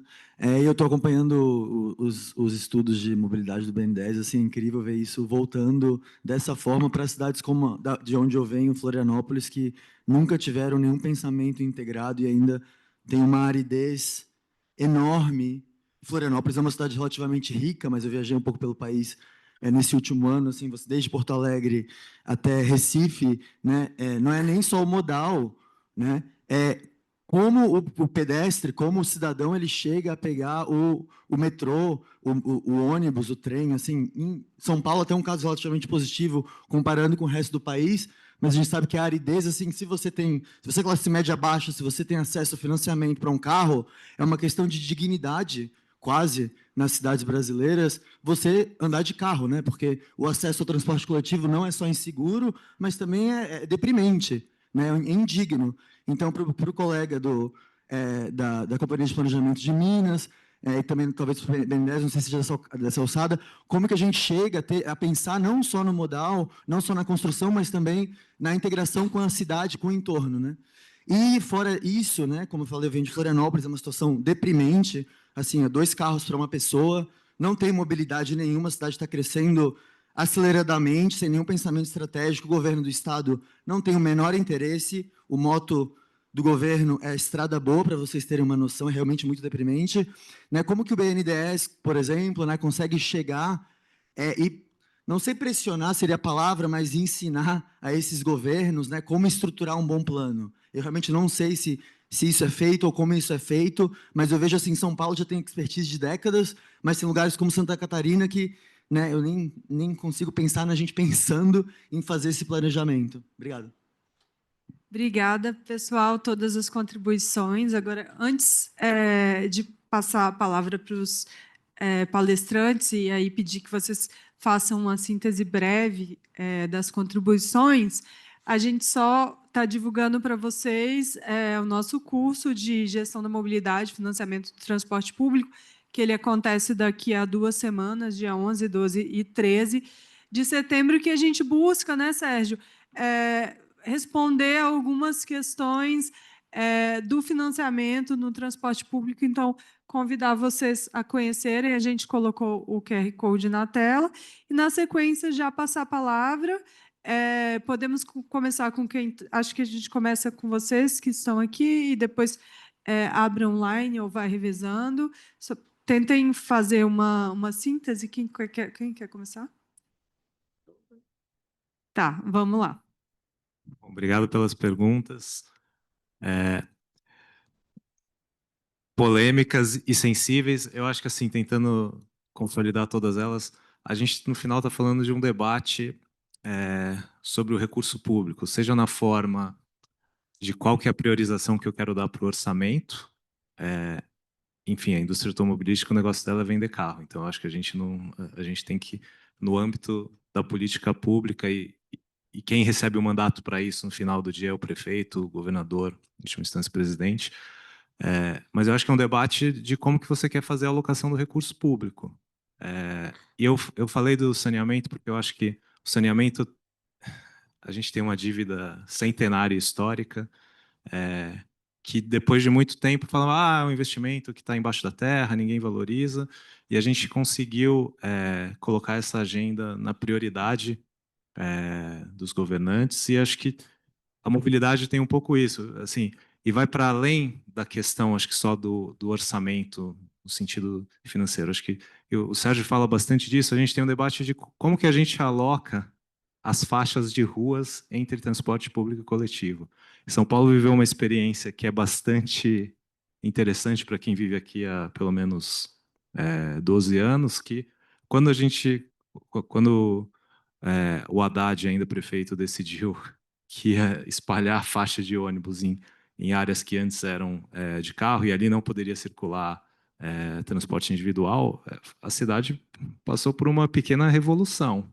Talvez não, assim, mas o tema do debate era esse, e a questão da velocidade. Então,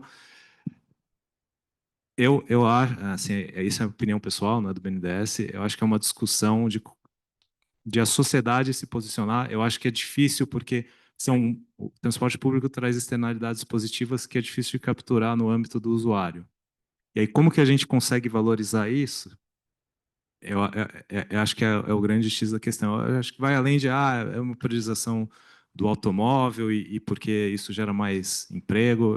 Eu acho que é uma questão que transpassa. Mas, de novo, a nossa visão pessoal e como que a gente cria os incentivos e os mecanismos para trazer de volta a qualidade, pontualidade, para trazer o passageiro de volta. Eu acho que é um desafio que todo mundo que está aqui se coloca diariamente. Muito bom. Então, pessoal, anotei aqui, né? Então, o que fazer, uma pressão institucional aí sobre transporte público, né? Sobre trilhos e, eventualmente, o setor rodoviário até tendo prioridades nas decisões aí, políticas públicas, IPI, carros, decisões políticas, o que se tem previsão para a próxima década, né? Falamos aí de VLT de Niterói que foi anunciado, tem o assunto da linha 3 também. Eu acho que concordo e complementando a fala do Fábio aqui, existe uma questão institucional, né? Assim, você tem hoje o nosso arcabouço jurídico, o titular do transporte são os governos. E assim, nós temos um histórico no Brasil como um todo, de planos de governo, não de planos de Estado. Você vai na Europa, você vai em alguns locais, você encontra, por exemplo, na China, se faz plano de negócio de infraestrutura de 100 anos. Aqui a gente fala de 4 anos, né? A gente fala assim, existe um plano de 20, 25, mas você sabe que a cada 4 anos a regra pode mudar. E muitas vezes as decisões, que é o que o Fábio comentou, assim, de alocação de recurso, ela é uma decisão que é do governante, quem é o executivo e quem tem a caneta na mão para fazer essa alocação. E muitas vezes essa alocação de recurso, ela vai numa linha de interesses. Interesses, às vezes, eventualmente populistas, interesses às vezes de popularidade, né? Então, quando se fala de abaixar a IPI para facilitar a compra de carro, isso tem uma consequência de aceitação popular. Quando você fala de, eventualmente, gastar recurso público relevante para construir uma linha de metrô que a sociedade só vai enxergar esse benefício daqui a 8 anos, tem um certo custo, porque você gasta um recurso agora que ninguém vai enxergar. Esse recurso só vai ser visto na inauguração, porque falar de investimento em infraestrutura é isso, né? Por isso que alguns países, alguma Europa, assim, você tem algumas entidades metropolitanas que têm, por força de lei, eles têm alguns poderes diretivos de alocação de recursos. Esse poder não fica só na mão do governante, que pode ter visões de curto prazo. Então, assim, isso tudo é uma conversa que podemos ficar aqui o dia todo falando disso, é muito rica, né? E eu acho que o Brasil está cada vez mais aprendendo, e eu acho que nós, como cidadãos também, a gente começa a aprender que a gente precisa estudar um plano, como se diz, um plano, quando o candidato ele se candidata e apresenta um plano de governo, a gente está aprendendo a estudar um plano de governo, aí depois a gente está aprendendo a policiar esse plano e tentar entender se esse plano vai ser implementado, porque a sociedade organizada precisa cada vez mais exercer essa pressão. O setor de trilhos tem, há 15 anos, né, a Ana Patrícia está ali, ela é a líder, né, e a representante da NP Trilhos, que é a organização de todos os operadores de trilhos, e foi anteontem, né, Ana? A gente teve um evento em Brasília, com participação de ministros, né, e participação de sociedade organizada, justamente para fomentar isso. A gente precisa ter os projetos que o BNDES está desenvolvendo precisam ser apoiados pelos governantes, e isso precisa se materializar em execução, né? A gente vê uma série de iniciativas que, se os governantes não priorizarem e não transformarem isso efetivamente em decisões, infelizmente pode virar estudos engavetados, que é o que ninguém aqui quer. Mas, então, o que a gente precisa fazer é cada vez se mobilizar. Eu acho que o próprio observatório aqui da mobilidade é um exemplo disso, né? É a Motiva, BNDES, enfim, temos aí o governo de Minas Gerais priorizando, investindo para a gente ter um ambiente como esse para falar de mobilidade urbana sob trilhos e visão de longo prazo. E quem sabe, né, temos aí nossa audiência online, etc., cada vez mais engajada, para a gente entender que, às vezes, decisões de longo prazo vão levar o país para um caminho que a gente quer, e, às vezes, decisões de curto prazo podem, talvez, aumentar o tamanho desse problema. E só para encerrar minha fala, nesse caminho, muitas vezes a gente pode ser que os governantes vão precisar tomar decisões impopulares. Quando você pegou e criou o BRS ou o BRT com via segregada, você tirou o recurso que era destinado para carro e você alocou para transporte público. Tem um certo prejuízo de capital político nisso, mas depois, a longo prazo, tem os benefícios. Então, acho que os governantes, cada vez mais é importante que comecem a experimentar e enxergar essas visões de longo prazo, e talvez seja o caminho de decisões cada vez melhores. Obrigada, Tiago. Só fazendo uma provocação também para quem está aqui, né, e para os palestrantes e audiência, que um dos temas muito caros, né, Sérgio, para nós é justamente a discussão da autoridade metropolitana para o desenvolvimento do transporte. Então, é uma das frentes que a gente tenta levar em termos de pesquisa. Hoje, o Observatório tem algumas pesquisas, essa é uma das frentes que a gente quer desenvolver e que a gente busca, né, diálogos com mais parceiros privados para que a gente consiga avançar nessa pesquisa.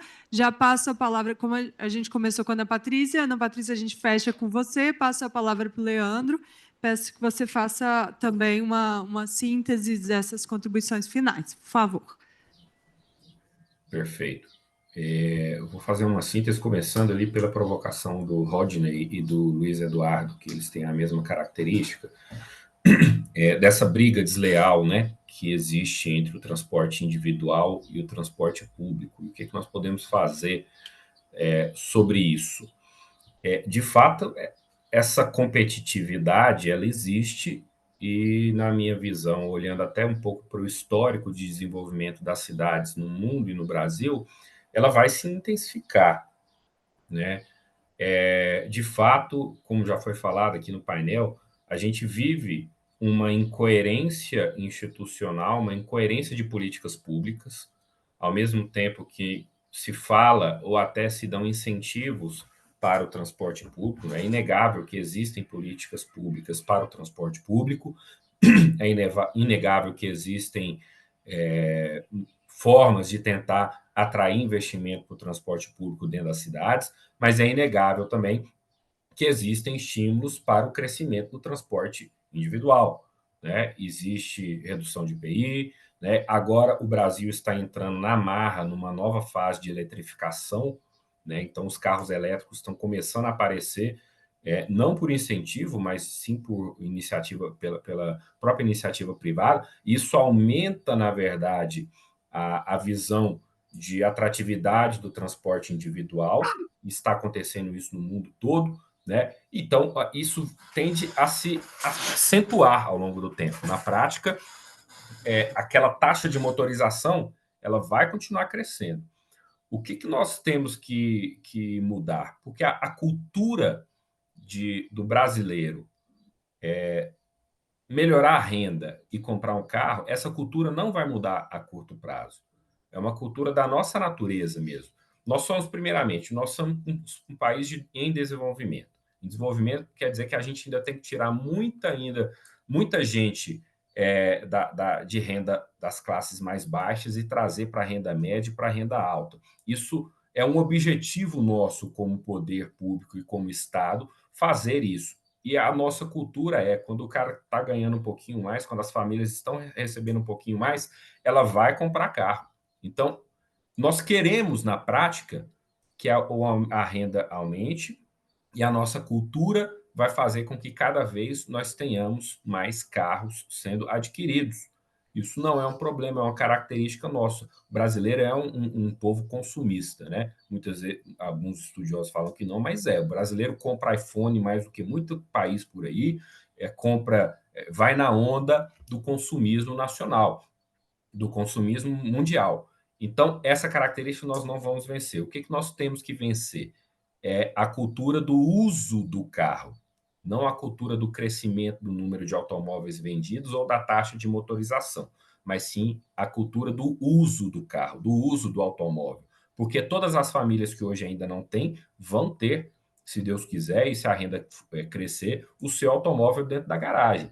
Agora, o uso dele é que a gente pode racionar, e a gente só consegue racionar se a gente trouxer atratividade e eficiência no transporte público. Não adianta muito a gente falar nos grandes investimentos do setor de transporte público, não adianta muito a gente falar em mega obras, né? E sem a gente falar em outros tipos de política de atratividade. Se a gente fala, por exemplo, como algumas grandes cidades estão tendo que conversar e evoluir seus estudos, como o caso dos pedágios urbanos, como uma medida para tirar as pessoas do transporte individual para dentro do transporte público, o pedágio urbano ele tem que crescer, ele tem que ser implantado na mesma medida que nós ofertamos um transporte público de qualidade. Uma coisa sem a outra não funciona. Se o poder público quer dar alguma medida restritiva para o uso de automóvel, ele precisa dar condições do outro lado. E aí é onde eu volto para aquela questão que eu apontei na minha apresentação, os grandes investimentos, a reconfiguração dos setores de transporte, dos sistemas de transporte público, o planejamento integrado, eles têm que ser olhados como uma questão de Estado, como uma visão de Estado, não olhando para a equação econômica financeira, porque isso não vai fechar, mas nós temos que ampliar essa nossa visão para um longuíssimo prazo, não estamos nem falando aqui de 10 anos ou de 2 governos, nós estamos falando de longuíssimo prazo e associar os benefícios socioeconômicos que essa revolução do sistema pode trazer nesse longuíssimo prazo para enxergar uma equação que, como projeto, não se paga, mas como política pública ela se paga, porque vai trazer retorno nos tempos de deslocamento, na acessibilidade da população, e aí sim a gente consegue ter eficiência dentro do sistema. E se eu puder tentar aqui focar em um ponto principal E um primeiro passo que todos nós, poder público, iniciativa privada, associações representativas do setor, academia, e todos nós temos que nos unir para dar esse passo nesse sentido, é na organização institucional. Porque esse imbróglio de nós trabalharmos com diferentes municípios, com diferentes instituições, poder público municipal, estadual e federal, sempre envolvidos para uma visão que só pode ser, para um problema que só pode ser solucionado com a ação mútua, isso é um indício claro de que nós temos que, primeiro, organizar administrativamente e institucionalmente os sistemas metropolitanos, para depois falarmos de organização operacional, tarifária, regulatória, etc. Esse é o primeiro passo. Se a gente for olhar no cerne do que nós falamos, dos problemas da região metropolitana de BH, da região metropolitana de São Paulo, da região metropolitana do Distrito Federal e em torno, em todas as grandes cidades, em todas as grandes regiões metropolitanas que nós temos problemas de mobilidade hoje, os projetos travam, as grandes iniciativas travam, justamente quando precisa de um consenso ou de uma ação conjunta interinstitucional e intergovernamental, por conta das dificuldades que nós temos, né? Então, esse é o primeiro passo para a gente realmente organizar operacionalmente. Obrigada, Leandro. Ana Patrícia, te passo a palavra, desde já agradeço a todos. Peço que também, né, faça essa síntese, esse fechamento. Tá, ótimo, obrigada, Helena. Eu vou só os meus colegas que falaram antes de mim já falaram muito bem e eu concordo com todas as falas. O que eu, falando muito resumidamente, eu acredito que deva ser considerado é que realmente o que falou por último agora o Leandro em relação a essa questão dessa cooperação federativa, isso é fundamental, porque quando a gente fala de incentivo ao transporte, de políticas de incentivo ao transporte individual, a gente está falando do federal. Quando a gente fala de decisões em relação à construção de uma expansão de trilhos, a gente está falando do estadual ou do municipal. Então, são decisões que são tomadas cada uma em seu âmbito e não conversam, sendo que o que a gente precisa é que haja, então, uma decisão conjunta para esse tipo de crescimento. Sem dúvida alguma, a gente enxerga aqui como um dos maiores problemas o fato que, de fato, a gente está falando que estamos falando de projetos que são de maior prazo, que as entregas ultrapassam 4 anos e que é preciso, então, que haja uma visão de longo prazo para que os projetos sejam escolhidos e sejam finalizados, sem interrupções, sem que haja interrupção na irrigação do recurso financeiro.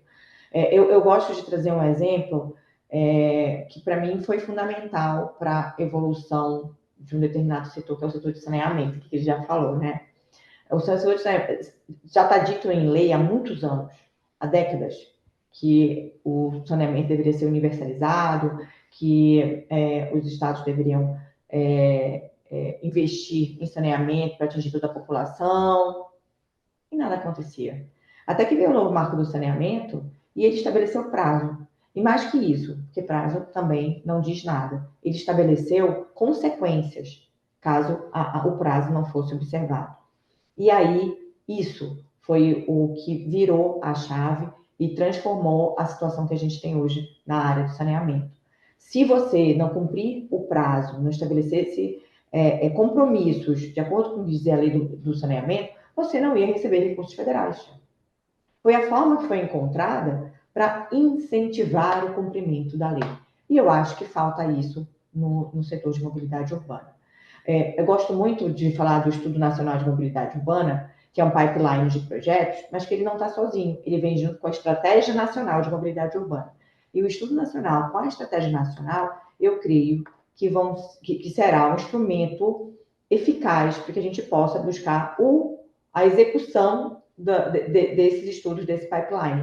Então, a gente está falando de repente, os recursos federais, eles só serem distribuídos ou priorizados para quem observar uma determinada regra. seja a criação de uma autoridade metropolitana, seja outro tipo de regra, que os bancos de fomento, na hora de escolherem dentre as opções que eles têm de financiamento, escolham, coloquem como critério os municípios, os projetos que observam determinada regra, como, por exemplo, ter um planejamento de longo prazo, né, ter um PDTU atualizado, etc. Então, nesse ponto, eu acho que o que a gente precisa é de incentivos para o cumprimento daquilo que já está na lei, que todo mundo já sabe que deve ser feito. E falando um pouco em relação ao futuro, como perguntou um colega, hoje no transporte de passageiros sobre trilhos, a gente tem cerca de 65 bi em investimentos previstos, né? Sejam em execução, sejam aqueles que estão contratualizados e que estão para o futuro. Mas o que eu imagino dentro de 10 anos, que a gente tem muita chance de ter mais. Por quê? Porque a gente, por exemplo, partindo exatamente do Estudo Nacional, a gente vai ter uma base em que os municípios e os estados vão poder se utilizar para poder investir. Então, isso resolve um gargalo que existe hoje de falta de projeto, de falta de bons projetos, e que, se a gente aplicar o Estudo Nacional, a gente vai ter, então, nos próximos 10 anos, decisões de ampliação da rede. Então, a gente, aqui como setor, a gente é otimista, há apetite para investir mais, e a gente acredita que decisões políticas que estão sendo tomadas hoje, técnicas e políticas, vão ter fruto no futuro. Mas é isso, Helena. Muito obrigada, Sérgio e Helena, pela oportunidade. Obrigada a todos, principalmente que se prolongaram. É a primeira vez, né, Sérgio, que a gente tem um atraso assim, a gente pede desculpas pelas questões técnicas no início, agradece todo mundo que ficou aqui, toda a audiência, agradece em especial o excelente debate que a gente teve aqui entre todos. Já queria também registrar o convite para a semana que vem, dia 2, terça-feira, de 13 às 14h30, a gente vai ter um evento muito importante, que é fruto de uma pesquisa do Observatório, mais uma pesquisa que a gente entrega sobre a faixa azul aqui em São Paulo. Então, já estendemos também o convite e agradecemos a todos. Não sei se o Sérgio quer também trazer um encerramento. Sim, obrigado, Helena. Rapidamente agradecer os nossos painelistas, agradecer a nossa audiência, agradecer o Grupo Motiva, muito especialmente, agradecer a Márcia, que mais uma vez colocou esse evento de pé, agradecer você, Helena, e dizer que na última sexta-feira de setembro estaremos de volta com mais uma Sexta da Mobilidade para discutirmos um tema muito, muito excitante, que é o tema dos teleféricos como soluções urbanas para a mobilidade e para desenvolvimento social. Nós vamos ter aqui técnicos e especialistas que estão trabalhando em alguns projetos específicos de conexões de mobilidade por teleférico, dia 26 de setembro, sempre ao meio-dia. Muito obrigado, um bom final de dia para todos, um bom fim de semana, aproveitem bem e nos vemos aí nos eventos, nas jornadas e nas batalhas em favor da mobilidade urbana. Muito obrigado, Márcia, um bom fim de semana a todos. Tchau, tchau, obrigado. Obrigada, gente.